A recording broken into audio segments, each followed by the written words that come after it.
Hey, everybody. Thanks for tuning in to the Hanging On to Hope podcast. I'm Brenda J. And I'm Karen Wonder. And we are HangingOnToHope.org.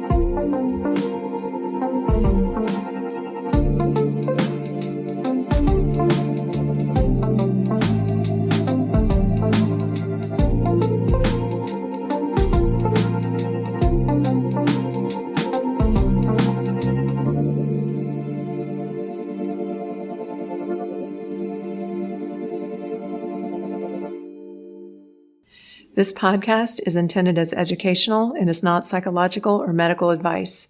Always consult a professional when needed, and we disclaim any liability in connection with the instruction, information, or advice given. Hi, everyone. Welcome to Hanging On to Hope podcast. This is Brenda J. Today we have Traci on the show to talk about how abusive friendships are real and how she was able to recognize and get away from an abusive friend. Most of us do not realize how much toxic friendships negatively affect our lives. So welcome to the show, Traci. Thank you. Hi, Traci. This is Karen. Hi, Karen. So whenever people speak about abusive relationships, they're usually referencing romantic partnerships or family relationships, but not friendships. Can you talk a little about how gaslighting and emotional abuse was used in your toxic friendship? Yes. So for the gaslighting, it would just be little things to make you think you're going crazy. For example, I know it sounds silly, but the air conditioning and the heating in our house, she would always constantly move the numbers up, move the numbers down. She would say that she's freezing at 80 degrees with the air on, but have the windows wide open at 46 degrees outside. So it would just make you think, am I going crazy? What's going on? Yeah. Another example is I actually had my bachelor's degree diploma mailed to me, and it said it was mailed. I asked her. She said, nope, I didn't get it.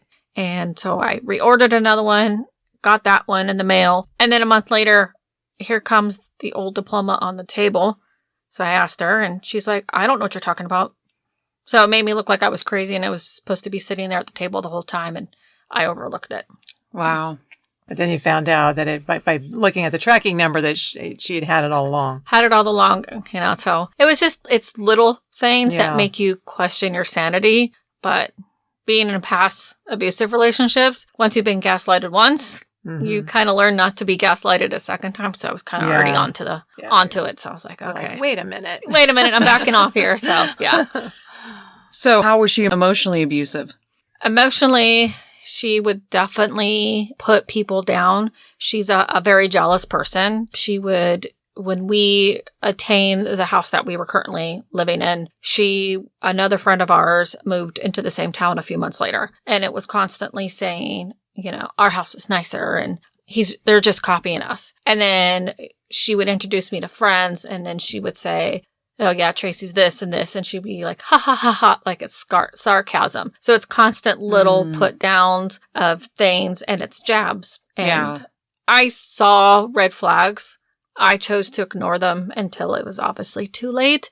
This is a pattern she goes through with her friends. She molds herself to her friends, and she does sarcastics. She ignores them.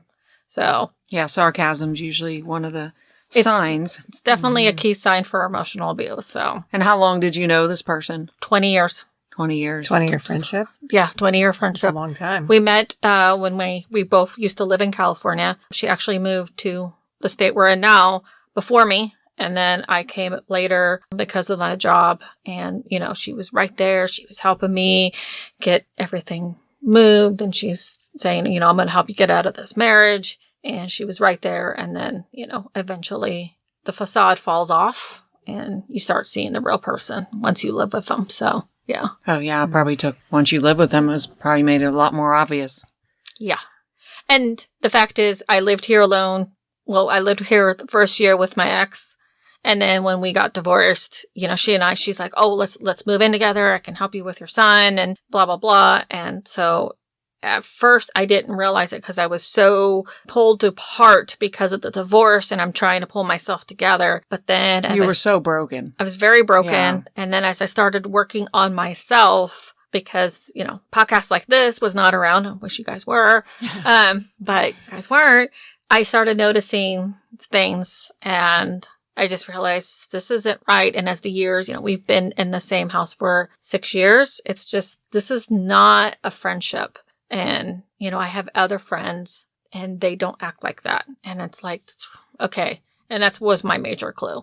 They don't put me down. They lift me up. Yeah. Friends shouldn't put you down. No. And I mean, it helped to have healthy relationships to compare it to see that this was unhealthy. Yeah. And toxic. I mean, it was always a competition, and I'm not into a competition, but for her, she purchased a vehicle. A few months later had to purchase one, and her 3 comments to me: I don't like the car, I don't like the color, and you're trying to steal my thunder. I'm like, it's just a car. And then a year later, I traded it in, and she traded her car in for a brand new car. And I'm like, okay. And then this year I bought another car. I realized I need to stop buying cars. You have an addiction. But I bought a car I really like. But to this day, I've never heard her say, congratulations. Can I see the car? Happy for you. I'm happy for you. Yeah. When I got my job promotion this year, it wasn't, I'm so happy for you. I just announced to everybody today that I just purchased and bought a home today. Not congratulations. Yeah. Thank you guys. No congratulations or anything. So it's all about what's going to benefit her. She feels threatened maybe by your She's very jealous. She's and she has her own traumas that she refuses to address. And so she has to feel needed. Yeah. I no longer need her, so I'm no longer needed no more. Yeah. I mean, part of healing is loving yourself and being secure in yourself. Right. And not being jealous. It just makes no sense, but especially as you get older. Not putting up with toxicity in a relationship, for sure. Yeah. No. Well, let's move on here a little bit. So statistics have shown that people who experience verbal or physical bullying, the aggressor can be a close friend. Here are some friendship red flags. So number 1 is your friend lies to you. If you catch them repeatedly lying to you, that's a problem. A healthy relationship is based on trust. Did you experience this, Traci? In a little bit, yes. She always kept her phone calls very private, and she never had people over in the house. But when this whole pandemic started in 2020, she was very afraid to leave the house. She says, COVID's very, contagious. She's afraid to leave the house. And later this year, I heard her talk to somebody saying, I never believe in COVID. I never believed it in the first place. So it was like, okay, if you're lying to that person, then how many times have you lied to me that I didn't know about? How many times are you lying to someone else? So lying, I think, is her way of fitting in. To her, she's not lying. But it's definitely a red flag. So another red flag is your friend constantly ghosts you or doesn't include you. If you confront them, they become defensive or point the finger saying it's your fault. Ask yourself, why aren't they owning up to it? So anything you had experience with that? Yes, actually, this is one I have probably the most experience with. We had a set of mutual friends, and over time, they would go out and do things, and it was kept secretive. I was not invited. I was never once texted saying, hey, do you want to meet up with us? And so now those mutual friends and her hang out. And another thing is we have a mutual friend who's still a mutual friend to both of us, but every year they hold an annual Halloween party. She was invited. I was not. And to me, that's just showing that she's saying things about me, and to avoid a fight, don't invite Traci. So this one is something I've been dealing with for a while, and it hurts. So if this is happening to anybody, what advice I can tell someone is realize it's not you, it's them. It's insecurity.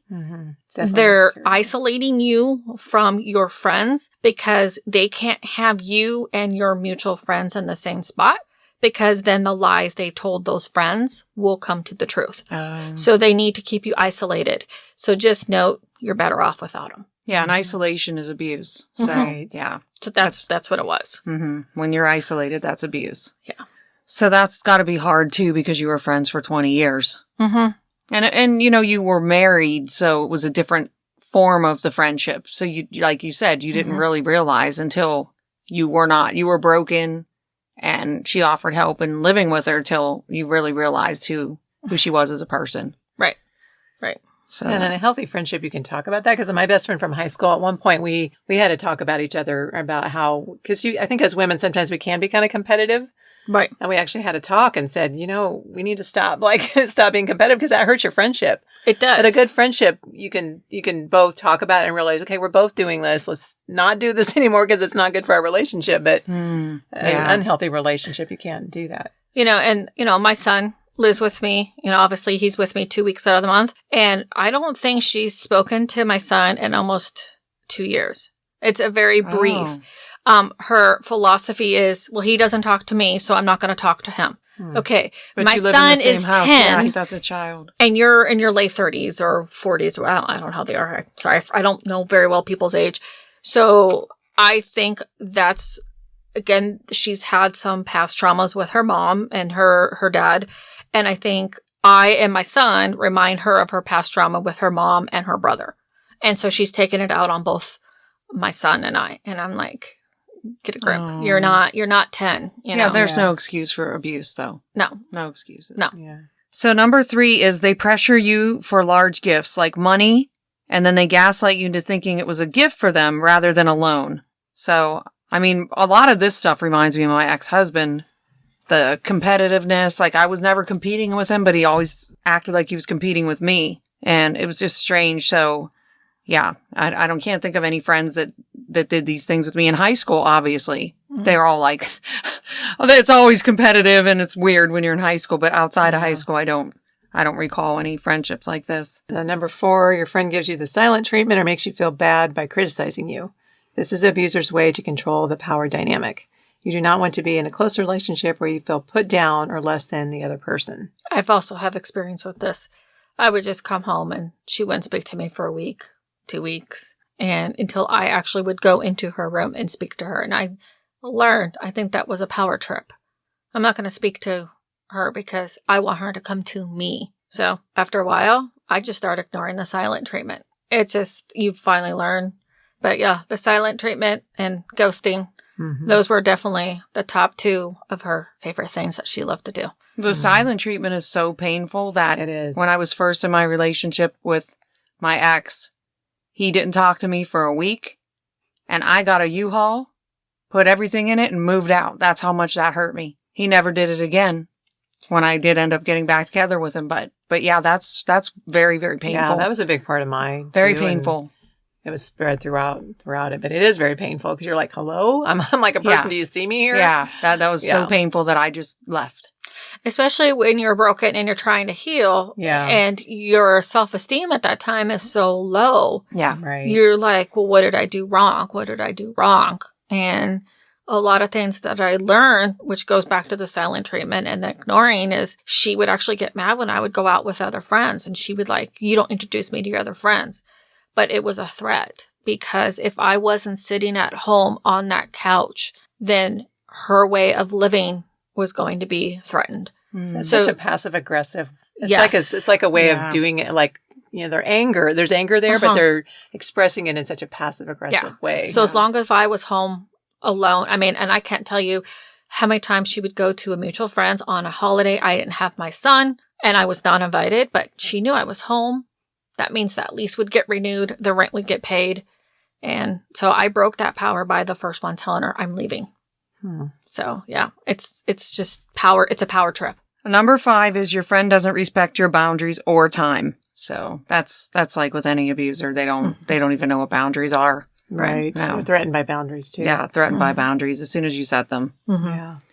Although leaving the situation may seem hopeless, there are ways out and different steps that one can take when attempting to leave an abusive friendship. I can say if you are in abusive friendship, like an abusive relationship, start taking stock of what you need to do to get out. So for me, because I was in debt after my divorce, I started paying off bills like crazy. So limiting my time out, limiting stuff to do, start saving. I was to the point that I was going to rent a 1-bedroom. It's better being in a 1-bedroom with my son than being in there. So definitely just, reach out to your friends that are not mutual friends with your friendship. Right. While open communication is usually the best policy, it may be best to not confront your abuser and leave quietly. It's like setting yourself up. They're probably going to blame you, so it's better just to be gracious. These people do not handle rejection well. And you're you were very like afraid to tell her you were moving out, right? Yeah. It was like a big ordeal. I had a lot of people afraid for me to tell her. And actually, I'm not going to lie, after I told her, I ran in the room and hid. I remember you telling me that you were hiding in your room. A good friend of mine who I've known since I was 12, she lives in Tucson, and she's like, I swear to God, if you end up dead, I'm going to go to jail. So, I've had the next day, I had actually people texting me, are you alive? Are you okay? Wow. So other people saw the red flags too.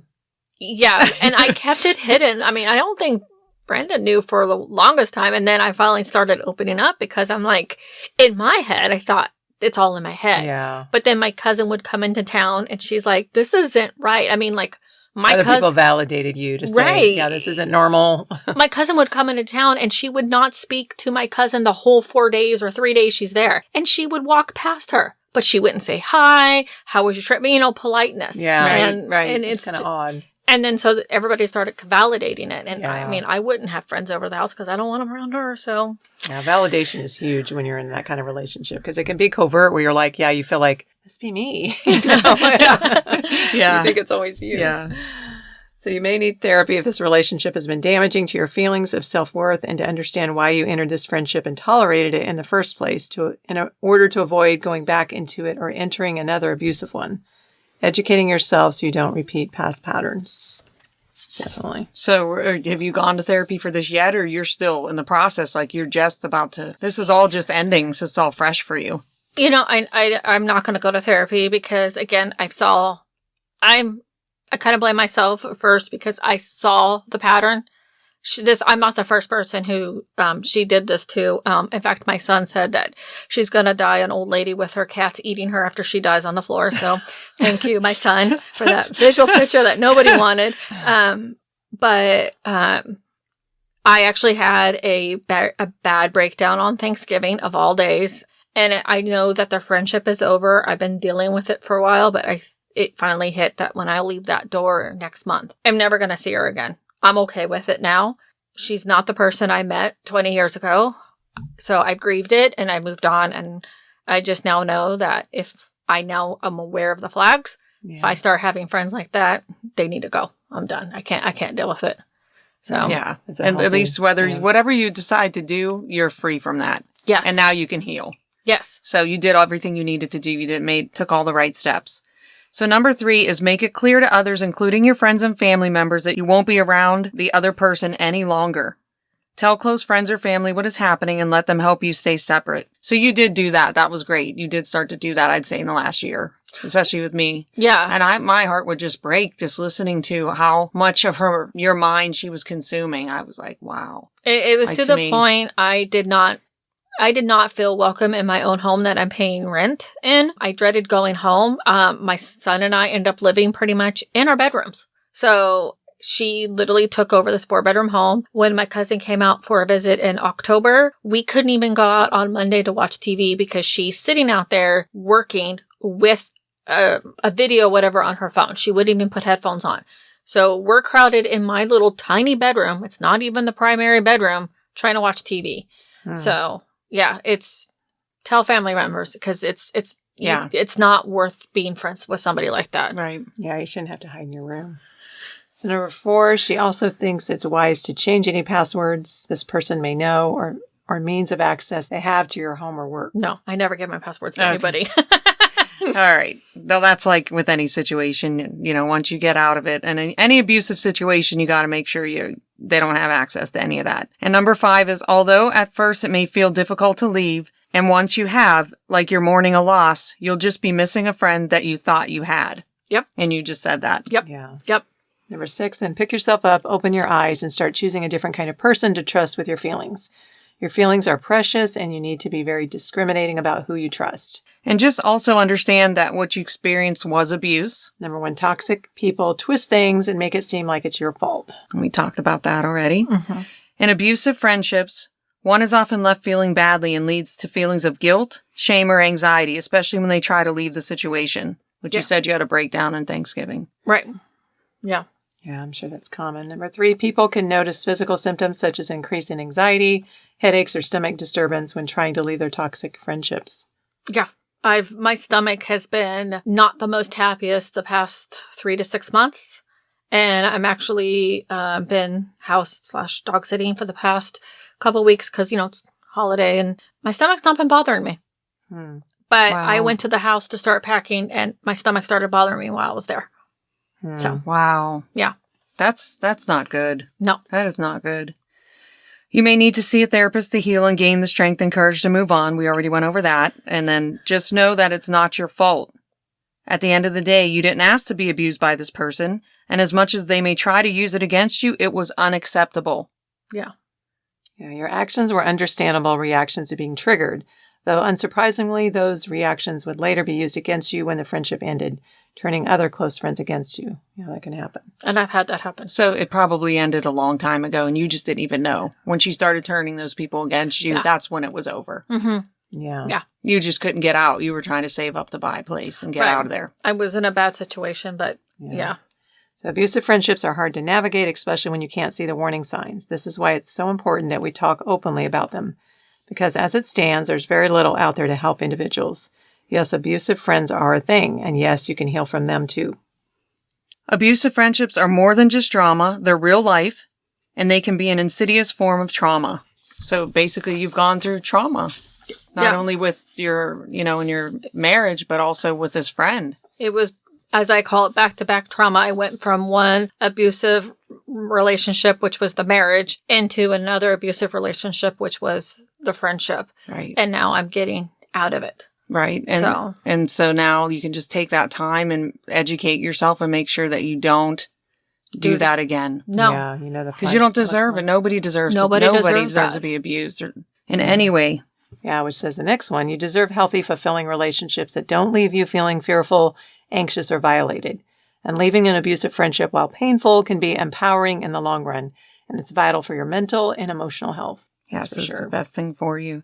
So how did you get out of the abusive friendship? Actually, I have the pandemic to thank for that. I know that sounds really weird. But because I was commuting every day from my house to my job, it's gas money, whatever. And then we got sent home. So all that money I was saving, I just started really paying off a lot of bills, started saving a lot of money, and I started formatting my plan to get out. I thought about leaving at the end of 2020, but I thought, what's the point? We're here. I went to my uncle's house for New Year's Eve at 2020, and I came home, and again, she wouldn't speak to me for a week. No clue why. We had a conversation about the house, and she's like, I hate this house. I hate everything in it. You know what? My ex said the same thing to me. He said to me right before he left, I hate being in this state. I don't like you. I never cared about you. And it just triggered something in me. And I said, you know what? I'm done. And that was that. And I just started looking and realizing, what can I afford? And, the housing market's really crazy. But honestly, through the grace of God, how I got this place is a whole different story, which we won't get into. But right before Thanksgiving, I just told her, I'm done. I'm done commuting. I'm done living in this house. And I didn't say anything about her. I just said, my job's in Phoenix. My son's school's there. My ex-husband's there. This is where I need to be. And that's how I left it. Right. And that's interesting because they said that was the first piece of advice, that's the best way to handle it. Yes. Just. And then I saw her shut down and I said, all right, I've got to pack. My cousin's coming into town. And I left. And we purposely left that weekend to give her time. And then when I came back, and the funny thing is that we started talking and she was like, I want to know how long you thought about this. And, we started talking. Now she acts like my best friend. And I think what it is because in a way I gave her what she really wanted and she was too scared to tell me she no longer wanted to be here. And I think she was also afraid to lose that power. But I think she also realized she's lost that power a while ago and there's no point. Right. So maybe she has some conviction of Yeah, maybe the reality reality hit her because abuse is usually about control, and now she has no control over you because you're leaving. And then she had that control over you with when you were in that house. She got her one last dig in, and I walked away. She is a compulsive shopper to the point of hoarding, and she found, I guess, some apartment, and she's like, I have to get a storage shed because of you who encouraged me to spread out through this house, and now I have all this stuff. And I walked away. And I'm like, her I own didn't. issue. Yeah. Yeah, Well, that's I'm like- toxic. We just talk about that too. Exactly. In I'm this like, podcast, I didn't make her buy all this No stuff. one makes you So do I just that. like, if that's what makes her sleep better at night. And I walked That's what away. you believe. I know. That's another sign of an abuser. They live in their own reality. Yeah. She does. That's why you can't communicate very well with it. And- Someone that doesn't and- live in their And she same does. reality. And so, I tell people after everything I've been through, I don't wish them ill harm. I really, truly hope that they find that inner peace Right. of what they have. Yeah. Am I doubtful? Yes. Yeah. Because she's been told multiple times by multiple doctors she needs some therapy because of the trauma she's had in her background. And she just won't do it. And until then, she'll never heal. And then a part of me feels sad for her, because it sucks to heal. You have to dig deep and it hurts and it's just gritty and blah. But how are you going to move on Right. It's to be worth it. the better person that you are? Right. So, but that's how I got out. I just plotted my plan, kept it going. That's Yeah. awesome. So what steps do you plan on taking or to heal from this? And what have you done so far to heal? Well, the first step obviously was buying my house. It was probably the best feeling. I did it all on my own. I had no help. Definitely going to be more selective with my friends. I found that people who I'm friends with that don't need something from me but a friendship are actually the best friends that I've had. And the people who always feel like they need something or put me down is the ones that are toxic. Yeah. So my radars are now definitely up. So Hmm. yeah, being more selective. Well, that's great. Well, we'd like to thank you so much, Traci, for being on the show. I've personally felt the hurt and the pain as you've talked about your abusive friendship for a while now. I'm so thankful that you're free from this toxic relationship and that you can now move forward, educate yourself and not repeat past patterns, and heal from this. We're so sorry that you had to experience this type of abuse, but again, so glad that you're free. So no matter the reason, abuse is wrong, period. It's just wrong. It's wrong. Karen, is there anything you wanted to add? No, I'm just glad that you're out and that, we can celebrate that you're getting your own place. Yes. Yeah. Well, thank you again, both Karen and Brenda, for having me on the podcast, for being good friends, supporting me. This is, it feels good. And you'll probably validate a lot of people that are like, oh yeah, I can relate Yes. to this. Yes. Yes. This is huge. I definitely feel this is something that people need to know, that most people hear abuse, they think marriage, boyfriend, girlfriend. Right. It's not just that. I mean, there's probably a whole lot more that we're missing. Employer abuse. Oh yeah, I believe in Friendship. employer abuse. Yeah, it makes it hard because it was like one of the most broken times in your life, and then you got taken advantage of by a toxic friend. Yeah. And I don't know, that's horrible because you need support from your friends. Right. You need When you go unconditional through love. something horrible, especially an abusive marriage, he was abusive. So Mm-hmm. you need supportive, healthy friends. And the sad thing is my ex-husband, who was the abuser, actually saw her abusive traits, but he couldn't see his own. And then she saw his abusive traits, but couldn't see her own. Convenient. So I'm like, It's like she's an abuser, he's an abuser. But so I'm not. And you're just sitting there I'm just like, I think I just need to go. then you realize that they were way. both abusive. So that Yes. was good. That was Yes. good, right? So that was good. Now So- you're free from them both. Yes. Yeah. And you're good to go. Yes. So thank you again for having me on. Yeah. Thanks for being on the podcast. yes. Thanks for tuning in to Hanging On to Hope. Check out our website, hangingontohope.org. There are resources on there, and if you would like to donate or volunteer, you can do that through our website. We are a brand new nonprofit, so we appreciate any and all support. And we thank you for listening, and until next time, keep hanging on to hope. We are evidence that there is hope and healing for you, and our passion is to help you find it too. So thanks for tuning in. Thanks for listening, everyone.